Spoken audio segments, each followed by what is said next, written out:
Good afternoon, everyone, and thank you for joining us today. My name is Lindy Ruano, and I am with Easter Seals of Southern California and the Disability Drive Initiative.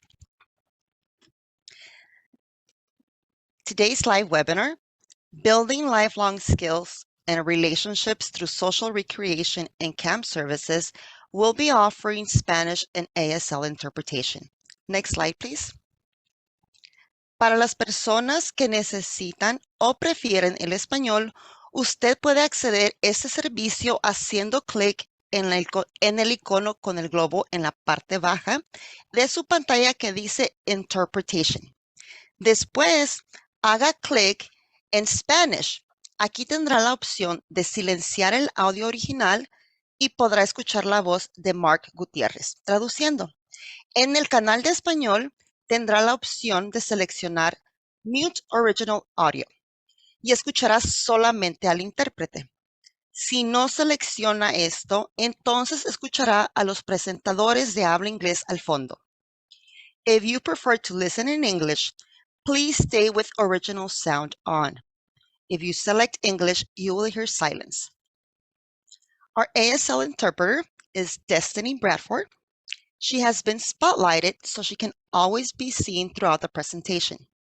Depending on your service, this may mean that sometimes you cannot see the presenter.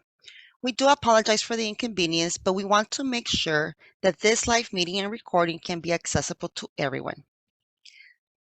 This presentation will have closed captioning, which you can access by using the button at the bottom of the screen.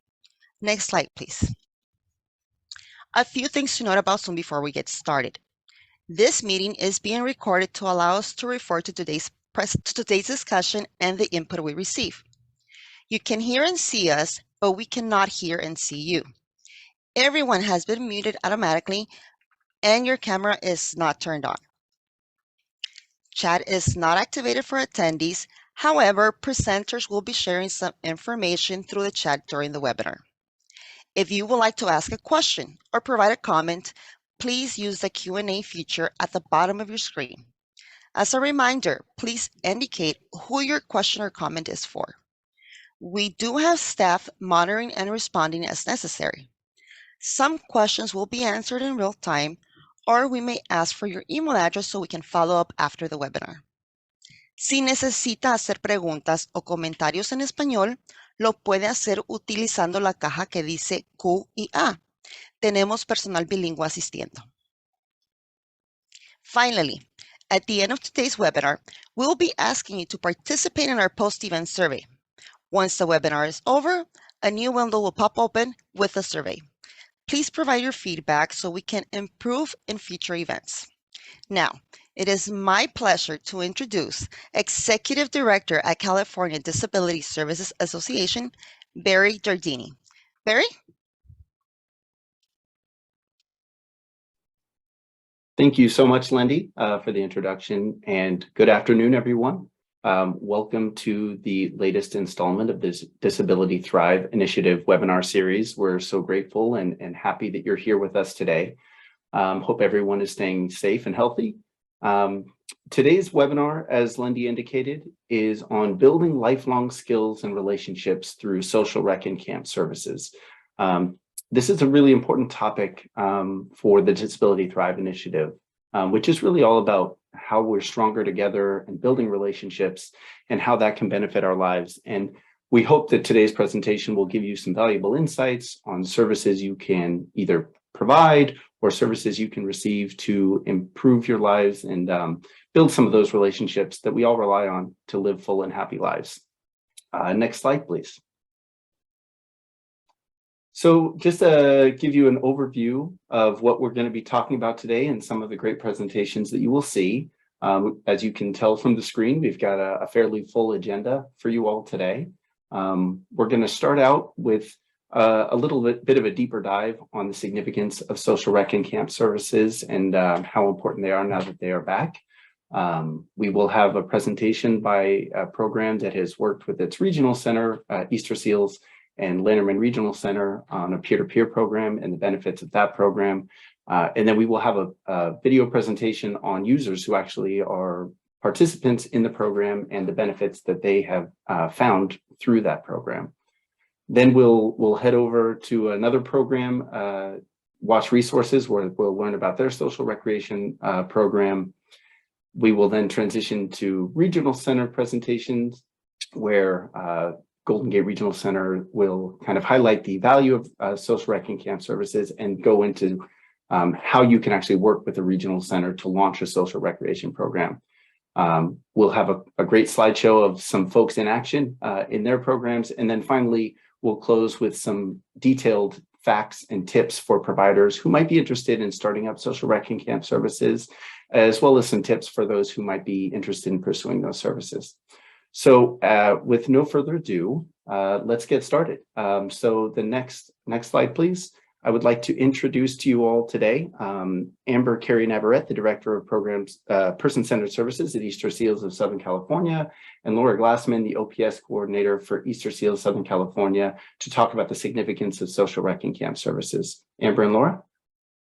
Thank you, Barry. We are so glad to be here today to talk about social recreation and camp services. I'm also glad to have one of my fellow Disability Thrive team members, Laura, here with me, who herself is a longtime camp user.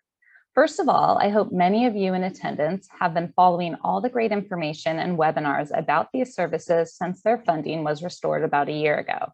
Today, we want to continue to get out the information you need to start getting involved in these services and hopefully inspire some motivation around the impact and importance of them. Now, to set the stage, we do want to acknowledge that the funding for these services stopped about 12 years ago, and that a large number of these services had to end at that time. We also realize that a year hasn't been long enough for the disability services system to rebuild itself in this specific area. Yet luckily, we were able to find some providers who have been creatively supporting and funding similar services during this time. We are featuring them today to illustrate just some of the possibilities and opportunities the regional center community now has available again. And they, just like the rest of us, are also in the process of collaborating with their regional centers to navigate these new funding opportunities. We will be going more specifically into that process a little later on. Now, it goes without saying that having more opportunities for social recreation and camp brings a lot of fun and adventure into people's lives. But the importance of these services extends much beyond just having a good time. And that is the message Laura and I want to impart today. If 3 years ago you were not aware of the strong link between our social connections and our overall well-being, I'm guessing you are all well aware of it now. Relationships, finding a sense of belonging, and feelings of connectedness to our communities are what brings meaning and purpose to our lives. It also enhances our overall physical and mental health. These services are not just an added extravagance, but absolutely essential for our well-being. Next slide. Loneliness and a lack of opportunity and support for social relationships has been a crisis for the disability community throughout history and long before the pandemic. We hear this from advocates and activists in the community, and hopefully now we are all much better at recognizing it. There has been a lot of research on the health impact of loneliness, and it is said to have the lethal equivalent to smoking 15 cigarettes a day. You can see from the slide that its negative effects are on heart health, anxiety, depression, and more. Not listed here, but also in the research, is decreased immune function, and keeping our immune system strong, I think, is important to all of us these days. The thing about this is each person has different and individual needs when it comes to their social relationships. Someone can have people all around them, but not feel connected to anyone. And others may just need a couple of close relationships to be content. What is more universal is finding that sense of belonging we feel when we have an active role within our communities, no matter how large or small they may be. And this is where social recreation and camp services can possibly offer a solution. If done right, these services can be driven by those who are using them to help to connect to their communities of interest and/or identity. Within these inclusive communities of shared purpose, trusting relationships and friendships can develop, hopefully fulfilling that sense of belonging we all need as humans. Next slide. The research further shows that specific to people who identify with intellectual and developmental disabilities, many do report having friends. However, as you look more specifically as to whether people feel satisfied with their number of friends, or if they get enough time with those friends, you see the numbers start to drop off quite significantly. Next slide. But the good news is that supports and services, such as social recreation, can really improve this factor in someone's life. As the study here shows, if support organizations either know someone's preference for friendship or provide support for friendship, a person's chances improve 15 to 18 times. But if the support organization does both, like social rec programs are often designed to do, the person has a 30 times more likely chance of having friendships present in their life. Now, this is good news for people using social rec services, but I want to move away from the data and hear a bit about what this actually looks like. So Laura, thank you again for joining me here today. So I know that you have been attending Camp Oaks. How long have you been attending there? I've been attending Camp Oaks for 15 years. Oh, wow. So you've been going there since you were quite young, which I think is one great thing also with social rec programs is that they've been restored for everybody, all ages, right? But for some people, this might be their first opportunity to do something like this. So what was it like the first time you went to camp? Well, the first year I didn't really want to go, and it took me a while to get used to the new environment. I wasn't used to being in the mountains with so much dirt and rocks and grass. Have you ever pushed a wheelchair on grass? It's not as easy as it looks. It took me the full week to realize that I belonged there and wanted to come back. Well, then what keeps you going back? It's the people. You make friends up there really quickly and feel safe and secure. Do the friends you make there extend beyond just when you're at camp? Yes, we keep in touch by phone and text, and also Facebook and Instagram, especially the friends we make in our own cabin. Every year it becomes more and more like a family. Ooh, can you elaborate on that a bit? What is that? What do you mean by family? It's a sense of belonging. There's no judgment, and we teach each other. What sort of things do you teach each other? Well, we teach the newbies and the CITs and the counselors. It's really everybody, not to be judgmental and see people in a new light. We are not made of glass. We probably won't get hurt. And even if we do, it's by accident. It's okay. It's not intentional. Well, what are some of the things maybe you've learned from camp then? New activities and how to do them in a different way. For example, ziplining. We're different, but the same at the same time. You look different and or talk different, but we are the same. Ooh, I like that. What a great quote. What specifically do you mean? Well, I had to learn how to communicate with people who communicate differently, or people who also use wheelchairs, and I wasn't used to that. Ooh. Well, thank you, Laura, for being so open about your experience, and I can definitely see why you keep going back. I'm curious your thoughts on this next slide. Next slide, please. This data shows that having friendships present in your life literally enhances every other factor in a positive way. You can see here that improves chances of having the best possible health, to being respected, performing social roles, and interacting with the community. So are these the type of benefits that you and others you know from camp see develop from the relationships you create there? Yeah, I become stronger mentally and physically. Physically from the activities we get to do, such as archery, dances, swimming, and we used to do horseback riding. I really miss that. Actually, everybody misses that. And stronger mentally from the friendships we make and the experiences we have, each other's experiences. We build our confidence and advocate for ourselves. We communicate more to better understand each other. Well, that sounds like the benefits just go on and on and on. So I really appreciate you sharing that again, so that hopefully we've motivated a few people here and providers out there to get in contact with their regional centers and start getting involved in social rec services. I also hear Camp Oaks is coming up again in just a couple of weeks. So that's very exciting for you, and congratulations on that.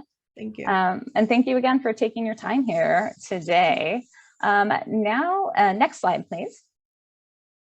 Now I would like to turn it over to Brian Wynn, Program Director with Easter Seals and oversees the peer-to-peer program. So I'm very excited to hear all about what the peer-to-peer program's been up to. Take it away, Brian. Thank you, Amber. Next slide, please. What is the peer-to-peer group? The peer-to-peer group was a group created through creative funding by Lanterman Regional Center and Easter Seals, Southern California. People who attend enjoy the following: gathering and exploring social opportunities based on common interests, a sense of belonging to the community who understands their sense of independence, participating in various activities, contributing topics of interest for discussions led by group members, attending a safe space to learn, experience, volunteer, and have fun. The peer-to-peer group was created 4 years ago, so individuals can have a social environment where individuals can make friends and create long-lasting relationships. We really wanted to create and give the individuals an opportunity to also have something that would be available on the weekends, as most of our individuals are working and attending programs on the weekdays. And attending a safe space and learning is one of the things that we really emphasize with the peer-to-peer group, and also the experiences that the individuals enjoy while attending the peer-to-peer group. Next slide, please. When and how we met. The peer-to-peer group has had to adapt to the changes over the last 2.5 years. Our format has changed to accommodate the needs of the peer social groups at this time. Pre-pandemic, we met every second Saturday from 10 to 12 in person for an open discussion and a planning meeting. During our open discussions, we would have different topics which individuals would lead and plan for. And then we would plan out for the fourth Saturday of the month, which we would go different locations and activities that the individuals prefer to attend. We didn't have anything going on Wednesday, which brings us to our current schedule with the peer-to-peer group. Currently, we meet every Saturday from 10 to 12 via Zoom. On the fourth Saturday of the month, we meet in person at different locations and activities that are chosen by the individuals in our group. And then we added another Wednesday workout every Wednesday from 5 to 5:45.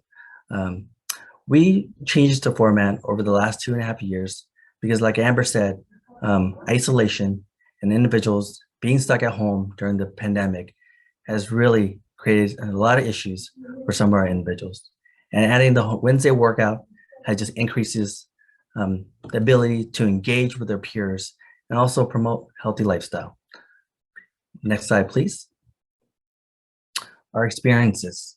There's 3 elements to our group: our adventures, community outreach and volunteerism, and discussion topics. Our adventures are our experiences. On the fourth Saturdays, we go to places such as Knott's Berry Farm, Los Angeles Zoo, California Science Center, to name a few. But these are all adventures that are chosen and decided by the group. And then community outreach and volunteerism. We like to have fun, but we also like to give back to our community as well. So we participated in Earth Day, planting trees for LA County, also participating in decorating floats for the Rose Parade, and participating at the Disability Expo, bringing awareness to some of our services. And also, advocating is one of the key elements of our discussion topics each Saturday. We have many advocates a part of the group, and different advocating topics. Individuals have their own website, which they advocate for different topics, but we also reach out to local representatives and also our local governor for advocate topics that we are promoting and to bring awareness at the moment time. Right now, another key component of the group is our discussion topics. This is led by each individual plan with the assistance of our staff, of course. We talk about different topics such as relationships, dating, and bullying. And then we also bring outside speakers to come join us on our Zoom and in-person calls, such as different nonprofit organizations speaking on bullying and mental health, and also on finances as well. Next slide, please. Previous adventures. The individuals really enjoy the activities that we provide and that we participate on the fourth Saturday each month. The locations and activities can range just depending on the location, interests and preferences, and activity types. We can sometimes be in a larger group or sometimes be in 2 to 3 smaller groups, just depending on the places and activities that the individuals have chosen. And all these activities are something that is very important to our individuals to be out, getting connected to their community, socializing with one another, and also experiencing new and exciting things in the community. Next slide, please. Why is the peer-to-peer important? The peer-to-peer group is important because we provide and promote positivity, respect, and continuous learning and advocating for one another. One of the comments I hear tremendously and consistently with our group members is that this is a safe space. We can come and be our authentic self. We can voice our opinions and thoughts, and everybody's very respectful and very kind. Another thing that we promote is also being part of our community. And with the peer group, we have experienced tremendous support from our community. A lot of our ventures we've been to, we have received support from those community locations. And it's really been very rewarding to see that connection. Also, with the addition to our Zoom activities, meeting up in person has really increased the social environment of our group. And lastly, getting an opportunity to experience new adventures while having fun. The group really enjoys their time. Before the pandemic, all I would hear was, when are we going to the San Diego Zoo? No, when are we going to San Diego for a day trip? When are we going to the Catalina items? The sense of adventure with the group has been just waiting to happen. But the last 2.5 years has been really difficult for the individuals, but we have resumed in person and it's been very rewarding for all the individuals involved. Next slide, please. Outcomes. People build relationships, even get together on their own time. And when we created this group, that was one of the goals, that the peer group was something to teach our individuals a way to communicate, socialize, and for the individuals to make new friends and socialize and get together on their own time, not needing the peer-to-peer group. Everyone increases self-confidence. A lot of our peer members have expressed that their level of shyness have gone down. Their self-confidence because of being able to present, being able to be in discussion groups, being able to be in those social environments where now they feel a little bit more comfortable and they have a boost of self-confidence. A welcome community. We have a welcome community with the peer group, not only with this group, but also our community members as well. That everybody is welcome to any newcomers of the group and makes everyone feel at home. And lastly, overall, individuals are involved in every sense of the group, either leading activity discussions, deciding outings or activities. The individuals decide what we as a group participate in. And lastly, in the last 2.5 years, we also have expanded our resources for our individuals to technology. And so the individual or the peer group has really taken advantage of those that opportunity as well. Next slide, please. Now I would like to introduce 3 of our panelists: Emily Barbara, California University, Los Angeles student; Howard McBroom, advocate, Easter Seals, Southern California; Gabby Funes, advocate, where they are sharing their experiences with the peer-to-peer group and what the peer-to-peer group means to them.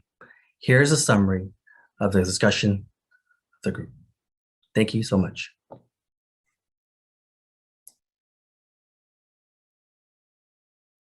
Okay. Hello, my name is Howard McBroom, and I am a member of a peer-to-peer group of Easter Shows.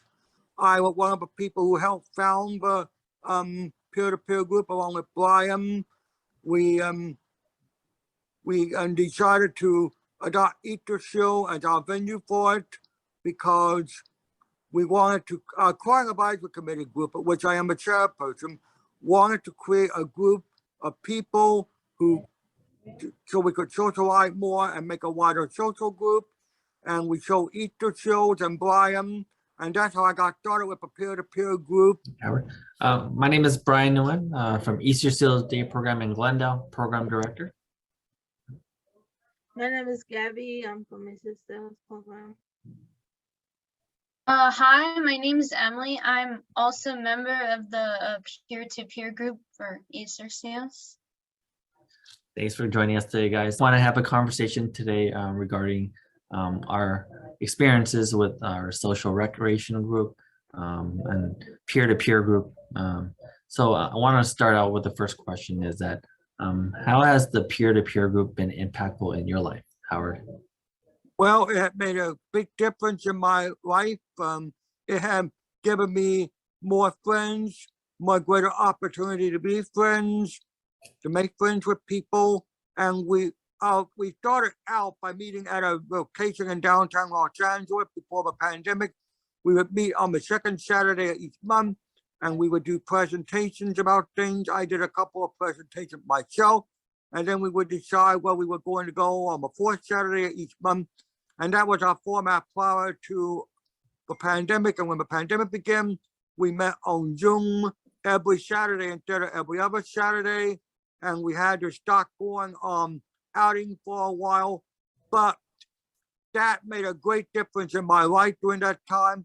That Zoom meeting with my lifeline, the peer group with my lifeline, that kept me going. Because not only did the pandemic keep us confined to the house for a while, but I was also losing my mobility during this time as well.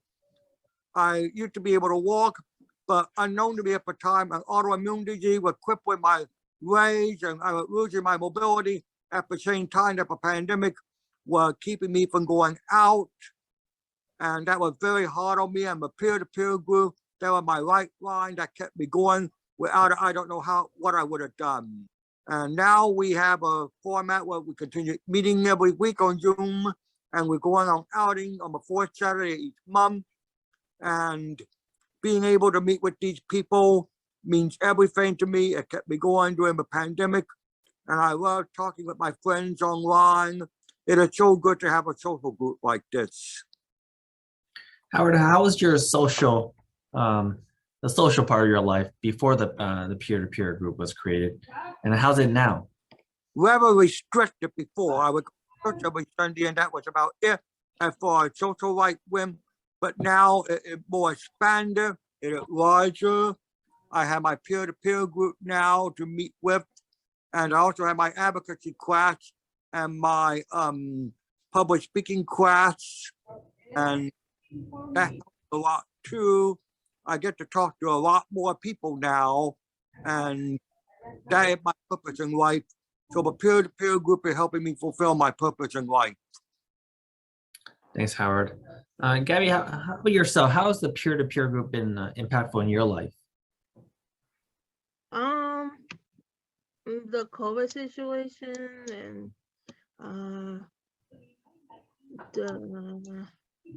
my work. I lost my job and stuff, and I now I have friends here. I'm not that shy for Mr. Sales, and I talk with them and on the phone, and I see them on the outings. Gabby, how has your social aspect of your life been impacted before, after joining the peer-to-peer group, and how was it before? Oh, before I used to be shy. I didn't like to talk, but once I met Easter Sales or you, I got to react and speaking more. Have you also made friends in the group? Have you built relationships? And can you talk about those relationships? I had friends. What's one thing that you learned from the peer-to-peer group? I learned not to be shy and make more friends. Thank you, Gabby. Emily, how has the peer-to-peer group been impactful in your life? It's taught me a lot to just be like a leader, because before, like, I was part of a different group that was only for like teenagers. I wasn't really taught how to be a leader, as kind of other people were kind of standing over me and really didn't give me like the opportunity to really be a leader. also like this group just opened my social bubble. How so, Emily? Can you elaborate on that? I'm definitely a lot more confident than I was back in the day. Yeah. What's one thing that you learned from the peer-to-peer group? One thing that I learned is to just listen to other people's perspectives and not close the door on what they have to say. And I think everyone here would agree the peer-to-peer group's been a safe space for all of us. And it's been enjoyable on the Wednesday workouts and the Saturday meetings. But what makes the peer-to-peer group different in how open we are with different discussion topics and different discussions that are a little bit more sensitive? Why do you think everyone's so comfortable? I feel that what makes me comfortable in a peer-to-peer group is that we can talk about honestly and openly about any topic. We are tolerant. We believe that everyone should be given their views. Everyone should be free to express their views, and that everybody can say what they want to say and not be judged for it. We're very non-judgmental here in peer-to-peer. We are very non-judgmental, and I feel that one of our great strengths of our peer-to-peer group, the fact that we are non-judgmental, and that everybody is free to say what they want to say. Thank you, Howard. Emily? Just kind of going off of what Howard said, we're this like close-knit group. Like if someone's having a hard week and we could just talk about it, and we're all supportive of each other and we all like respect each other. And this group is a very like welcoming group. Like no one is ever felt left behind, and if they have felt left behind, we obviously, and if something does make us uncomfortable and we don't want to discuss it in the group, we either talk to you or like Crystal. Shout out to Crystal, she's amazing too, but we could just reach out to you two guys if there's something we don't want to talk about in front of everyone. Thank you, Emily. Gabby? I think the same thing as Howard, express your feelings and to follow the rules, to be kind to each other and not take everybody's turn to talk. And I think we do a good job being respectful of one another as well. Hey guys, so what are some of the fun activities or your favorite part of that the peer-to-peer group that you have been participating in this last few years? The singing, I like that. You like the karaoke time on Zoom? Yeah. Any other favorite moments, Happy? The workout. You like the Wednesday workouts? Yes. Yeah. Emily, would you like to answer that question? To kind of add on to what Gabby said, like we do have workouts Wednesday at 5 o'clock. Those are definitely fun. Those are actually what got me back into working out. To make me more confident.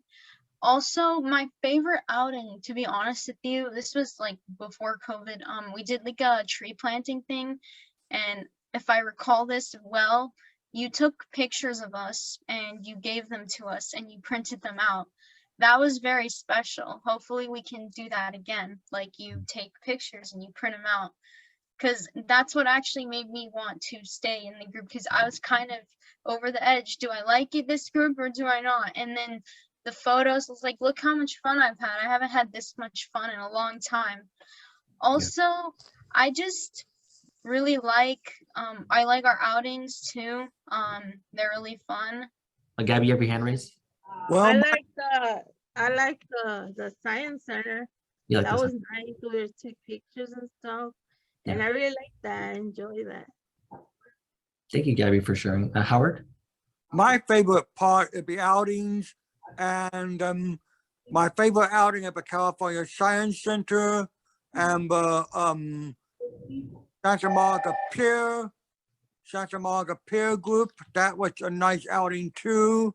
For our panelists, Emily, Gabby, and Howard, any last thoughts that you would want to convey to the audience?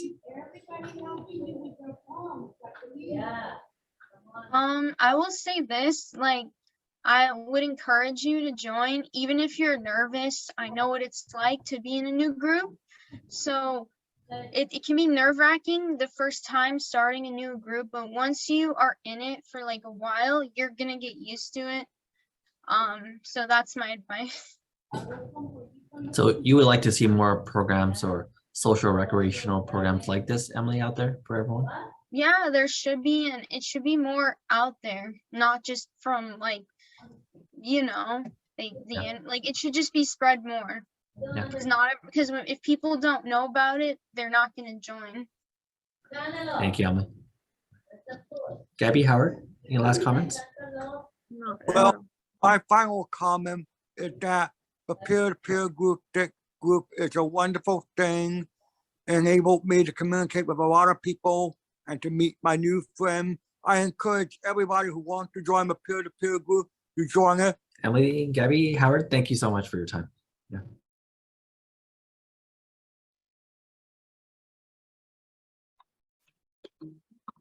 Well, I want to thank Brian, Emily, Gabby, and Howard for such a great presentation. It's so nice to hear about all the positive impacts and aspects to the peer-to-peer program, and I'm so excited that they have the opportunity to participate.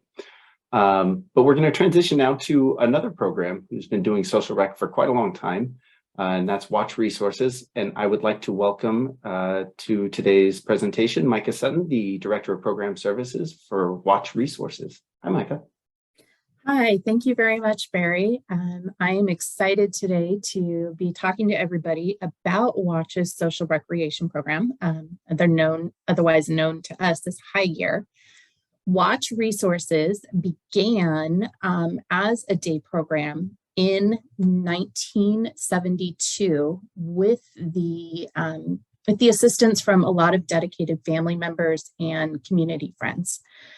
Over the years, Watch has expanded our services to include supported living, supported employment, social recreation, residential care, and our very own thrift store called Good Stuff.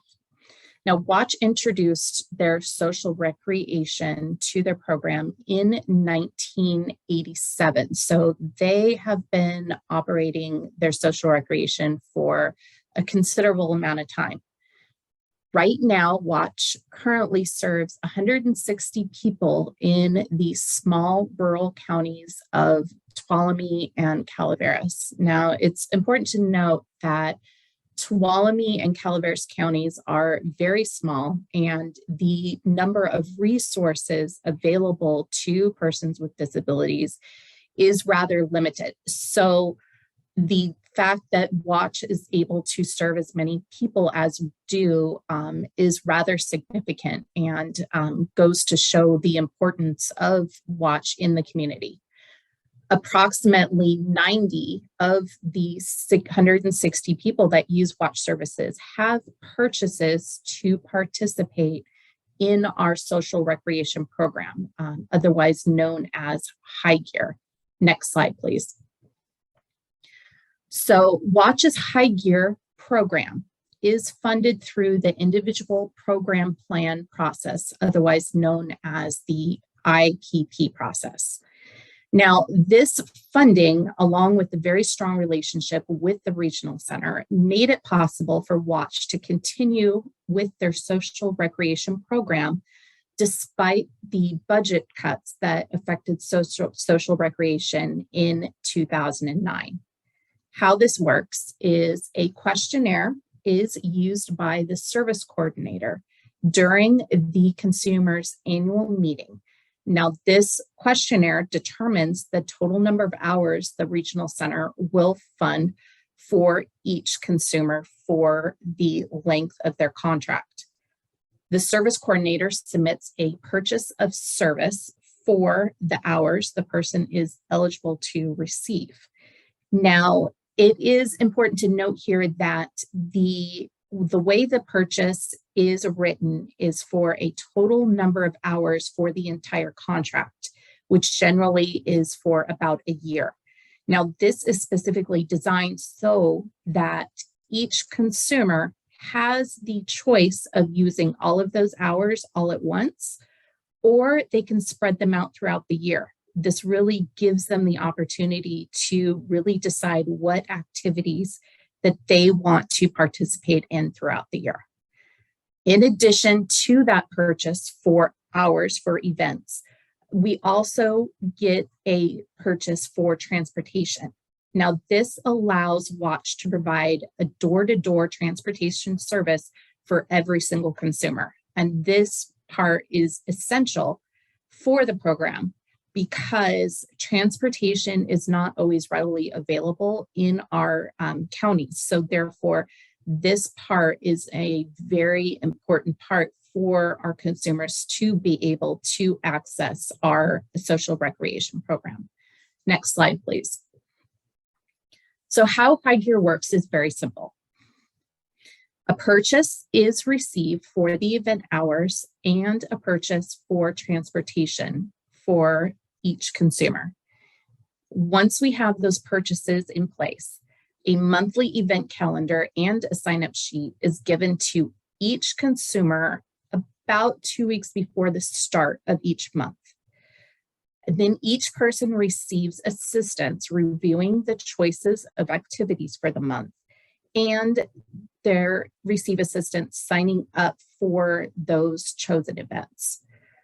With every event, Watch provides a 1-to-staff ratio, and transportation is always provided as a door-to-store service for each consumer. Next slide, please. Here we have an example of a sign-up sheet and a monthly event calendar. Now, the sign-up sheet gives each consumer some important information that they need to make their choices. They receive information on when their contract is set to expire, the number of hours they have left to use in their contract, as well as a recommended number of hours to use for that specific month if they are choosing to spread all of those hours out over the course of the entire contract or the year. They look at that, they take that information, and then they look at their monthly event calendar. Now, the monthly event calendar shows what events are taking place on what days. That shows the number of hours that each event will use, and it will also show the cost to each participant. Now, as you can see for the July 2022 calendar, we have different events such as going out to restaurants. We also have different events regarding, there's one where we have up near Pinecrest Lake where they have a outdoor theater where they would watch Minions. And then we also do things, we have our bowling league. We also have, for some of our participants who may not be comfortable necessarily going out in the community, we also have a pizza and movie night on the Jumbotron at the Watch building. So everybody's choices and what their choices are taken into account when these calendars are made. They take their choices that they have from the monthly calendar and they use the sign-up sheet and they sign up for each event. And then they are able to then participate in the events that they chose. Next slide, please. Watch has embraced the spirit of the home and community-based services, HCBS, which has been a huge talk for a very long time.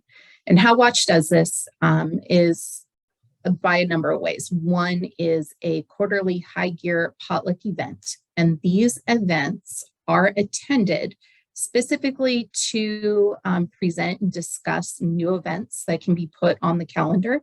So every person that has a purchase for High Gear, they can choose to attend these events and give us their feedback on what they would like on the calendar. Everyone is also encouraged to give positive and negative feedback on events that have already attended. So they can let us know what events were a big hit, what they would like to change in those events. And so all of this information is taken and our monthly event calendar is created. Now, this calendar not only uses written language, but pictures and icons as well. And this is specifically done so that every consumer that we serve is able to make the choices for themselves regarding what events that they want to participate in. We always want to make sure that our participants or consumers make those choices for themselves. This is not somebody telling them what events that they are going to attend. It's completely up to them on what events they want to attend and how many they want to attend in the month. So assistance with reviewing all of their choices and the entire sign-up process is available on a daily basis. And then those monthly event calendars are specifically designed around each person's choices and they promote everyone's participation. So that could mean somebody who's been with our program for 30 years and is maybe, or in the 60s or 70s. And it also includes those that may be coming right from the transition program and are 20 years old. Everybody's choices are taken into account and when those calendars are created, because we want everybody to be able to participate and have do what they want to do. This is really what promotes those friendships and those connections with all of our participants, as well as out in the community. Next slide, please.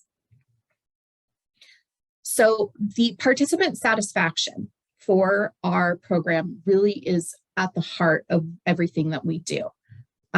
One thing that we do is we have satisfaction surveys conducted every year. Now, these surveys are specifically geared towards the participants, the families, employees here at Watch, some of our stakeholders, as well as the regional center. So we take all of this information and then we put those into our annual service reviews. Now, those annual service reviews are created based upon the individual outcomes related to the program design, each consumer's IPP goals. We included their staff training as well as our semi-annual program reports. So thank you very much for allowing me to speak on Watch's program. And I hope that I was able to convey the importance of the program to our participants, but to our community as well. Thank you. Thanks so much, Micah. It was a great overview of the High Gear program and really appreciate both the benefits of it as well as some of the logistics about how you make it work. So thanks so much for your presentation today. You're welcome. Thank you. Now we're going to have a presentation from the Golden Gate Regional Center, and we're going to start with a video from Eric Ziegman, the Executive Director of Golden Gate Regional Center, who's going to speak to the importance of social rec and related services within the Regional Center services system. And then Amanda Pyle, the Director of Community Services, is going to come on and give us a little bit of practical information around working with the Regional Center to launch a social recreation program. Hopefully you've been inspired by some of those that we've seen today. So we will start the video of Eric now, and then Amanda will jump on and give us some detail. Thank you.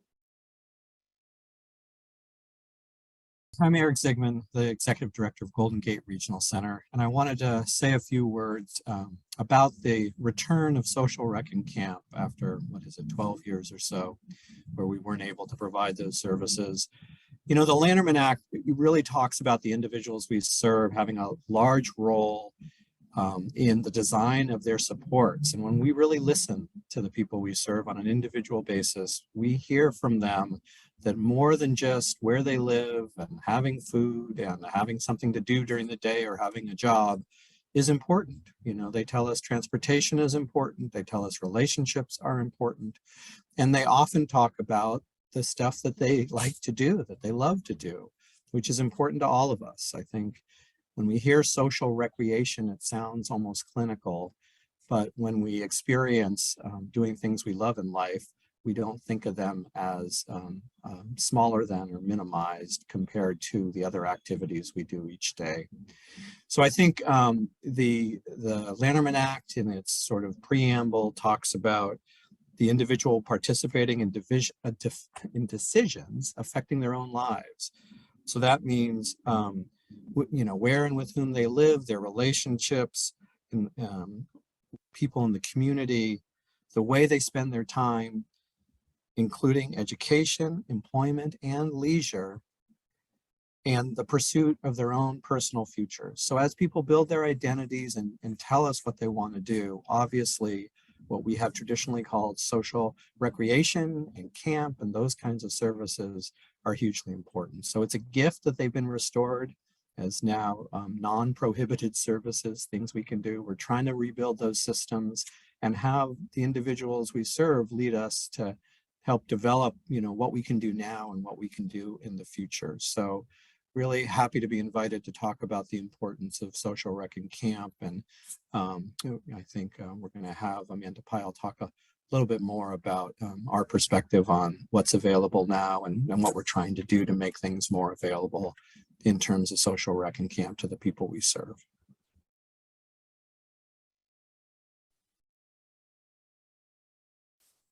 Hi, everyone. Thanks so much for having me. As a regional center representative, we are just thrilled to be able to be looking at how we can expand social rec programs, expand the opportunities of social recreation, and how the regional centers can be a part of that. So I'm going to talk about what it looks like to work with a regional center to launch a social recreation program and to receive regional center funding for that service.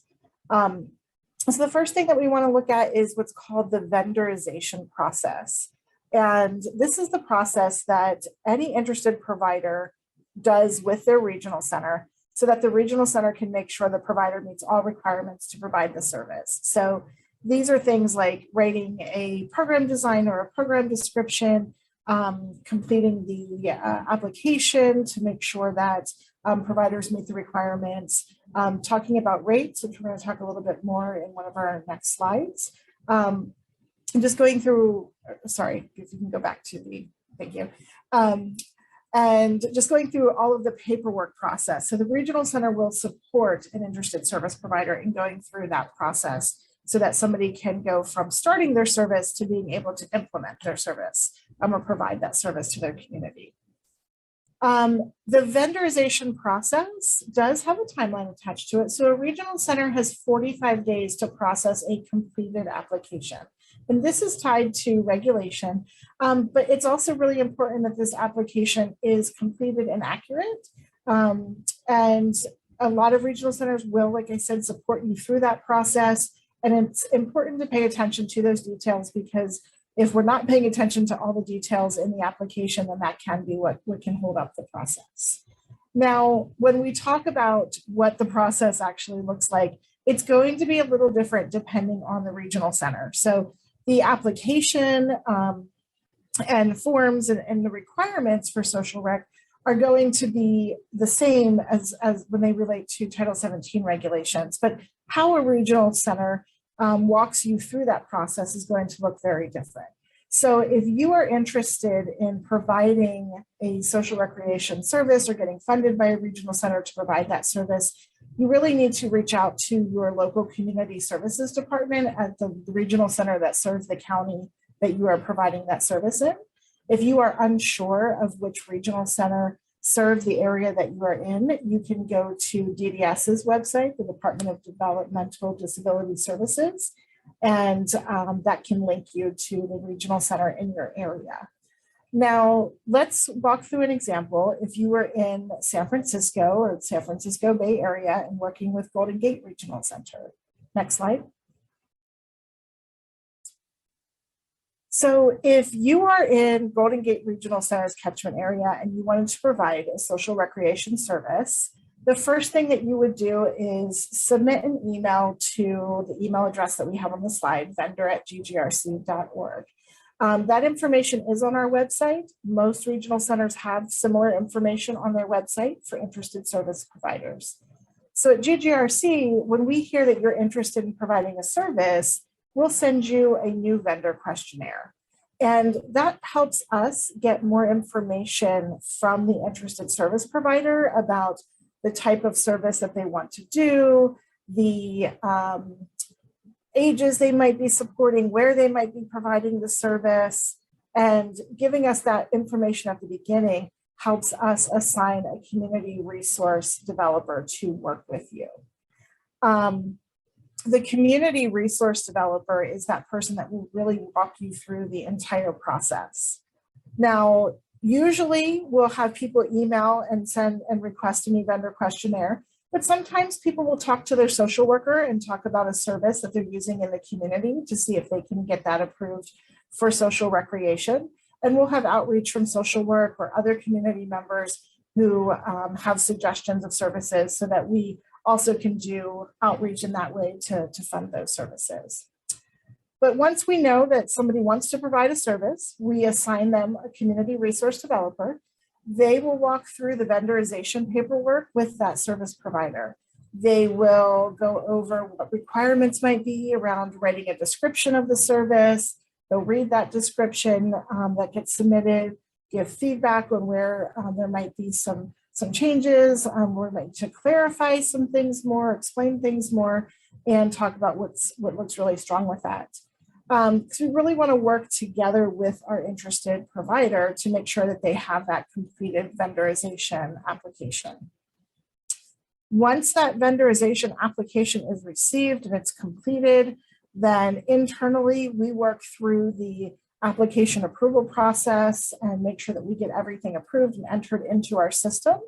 And when everything's entered into our system, that provider gets a letter saying that they are now vendorized for that service and they can begin providing services. They'll also get additional information that they will need on things like billing for services and other information that they may need on referrals for services as well. Next slide. So when we talk about billing for services, that means we need to talk about rates for services and what is the funding for the services for social recreation. Now we're going to focus on just two types of rates, but when we think about services, all the different types of services that we have in the state, there's a lot of different types of rates, but right now we're just going to look at two different models. One is called negotiated rate, and the other is called usual and customary rate. So important things to know, a negotiated rate is something that's negotiated with the regional center. It cannot go higher than the statewide median rate or the local median rate. And it's our job as a regional center to be able to look at those rates and guide that service provider. And then also administrative costs cannot exceed 15%. Now there are questions about, or there are FAQs about negotiated rates and other types of rate structures on DDS's website. And if you have this PowerPoint, you can click on that blue link at the bottom that says rate FAQ, and that will take you right to DDS's website to get more specific information on negotiated rates. But a negotiated rate is a rate that you are going to negotiate with the regional center to show how much the service actually costs to run the program so that you can get a rate that can help sustain that service. Now, the other rate that we look at is what's called usual and customary rate, or sometimes you will hear that called UNC. Now, the UNC rate is a rate that we can use if the service is being provided to a mix of people who receive regional center services and people who do not receive regional center services. So this might be a class in the community. This rate is based on the rate charged to the general public. So if I was to go and sign up for the class that you're offering, then I would be paying the same, or the regional center would be funding the same rate that anybody from the community would be going and paying if they signed up and didn't go through the regional center. There are a few key points here. No more than 70% of individuals who receive that social rec service or that service can be users of a regional center service. Another way to put this is that at least 30% of the people that you serve must be people who don't use regional center services. So for example, if there is a karate class and there are 10 individuals that are taking that class, then at least 3 of those individuals have to be people who do not receive regional center services in order for that class to qualify for the usual and customary rate. Out of 10 people, 7 people, up to 7 could receive regional center services, and at least 3 would need to be people who do not receive regional center services. That's another kind of complex topic, but that the regional center will support you through as you talk about the usual and customary rate process. And then the other key detail is to make sure that you can provide documentation of what your publicized rate is. So this might be things like a website posting, or if you have a service agreement that people sign when they sign up for that service, that you can provide. As long as that's information that is available to the general public, that backs up what that rate is charged to the general public. So those are 2 different types of rate models that you might be talking about with your regional center. The takeaway here, I really encourage you to reach out to your community services department. They can walk you through all of the different steps in becoming a vendor and talking about rates and making sure that you're set up to have a successful program from the vendorization perspective so that you can go and start providing services to the community. Thank you.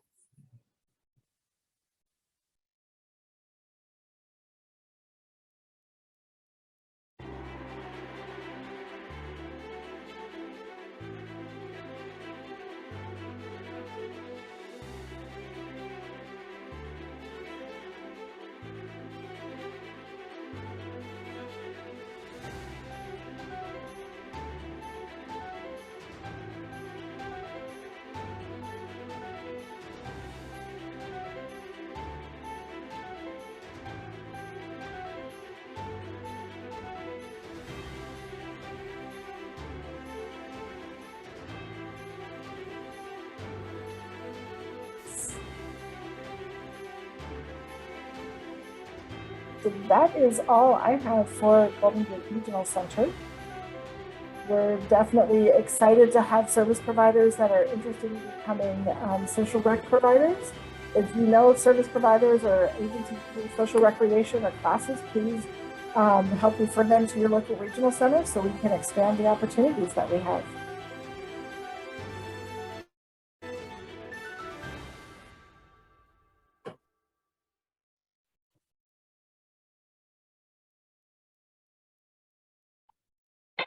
Thanks so much, Amanda. Really appreciate that information and some of the detail on how to get all these services back online. And I'm going to do a very quick overview.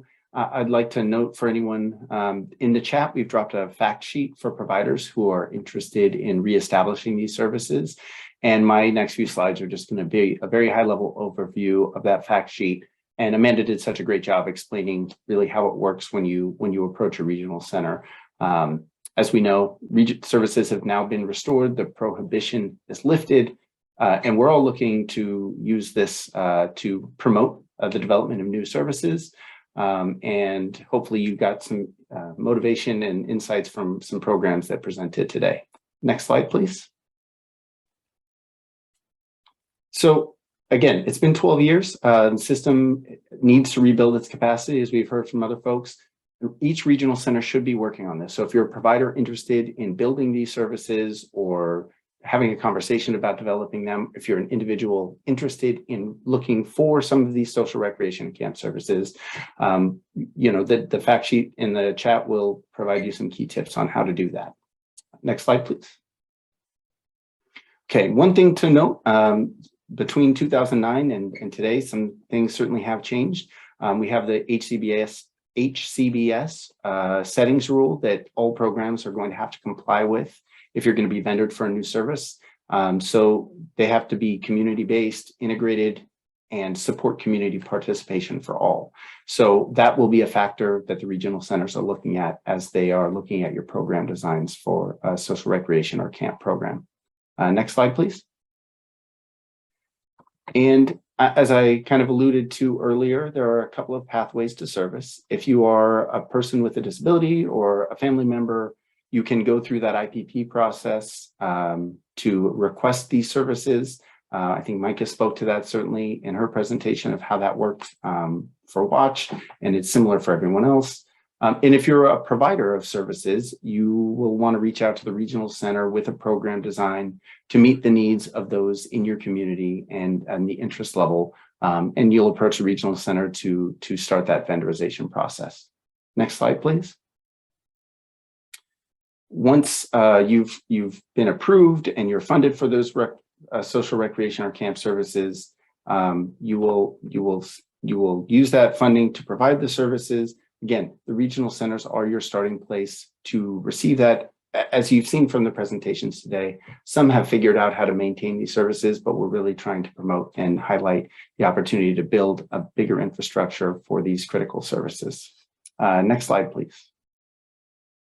Okay, in the rate setting, I think Amanda did an excellent job kind of going through the two kind of ways, either a negotiated rate or that usual and customary rate. So those are the two pathways in terms of rate setting, and the regional center can help you with that process. Next slide, please. I should note that if there are additional support needs, you can get those added into your rate as you develop those conversations with the regional center. So Amanda said this best, the best place to start is to reach out directly. If you're a provider, reach out to your regional center's community services department.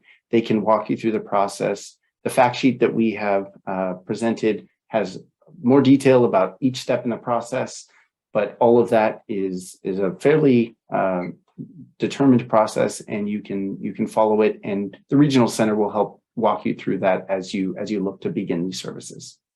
Next slide, please. And that is it for today. I will pass it off to Amber Carey Navarrete to highlight some of the next offerings of the Disability Thrive Initiative. And so Amber. Thank you so much, Barry. So thank you again to everybody for being here and sticking here a little after 4. So much great stuff that, as Barry mentioned, we're really looking to inspire and motivate with some of these ideas. The services highlighted aren't necessarily everywhere, but maybe could be, or even new and better things. So what we want to see is that both the provider community as well as people using supports and services and their families to really start advocating and working with their regional centers to rebuild the social rec service system, as we do all see here the importance of these services. So if you want to keep talking about this or get more information, some of the logistics, or just inspired with more ideas, I hope you join us this Friday at noon for our Lunch and Learn. It is a meeting format, so everyone can interact, and we will have some of our panelists from today there at the Lunch and Learn to answer questions. Next slide. We also look forward to you joining us for our next webinar on August 10th on supporting healthy aging for Californians with disabilities. You can already register now at webinar.disabilitythriveinitiative.org. Look forward to seeing you there. Next slide. You can check out our website. We have tons of resources there, and the PowerPoints as well as recordings from this webinar and all of our webinars are there at disabilitythriveinitiative.org. And if you want to keep up on the latest and greatest happening with the Disability Thrive Initiative and all of our events, you can go to signup.disabilitythriveinitiative.org. Next slide. Finally, a big thanks to all of you for joining us here today. Another big thanks for our interpretation team, helping us to keep this information accessible to our entire community. Also, a thank you to our behind the scenes team making this webinar happen. And I hope everyone out there stays safe and healthy. And we hope to see you again, either Friday, hopefully Friday, and next month on August 10th. Take care.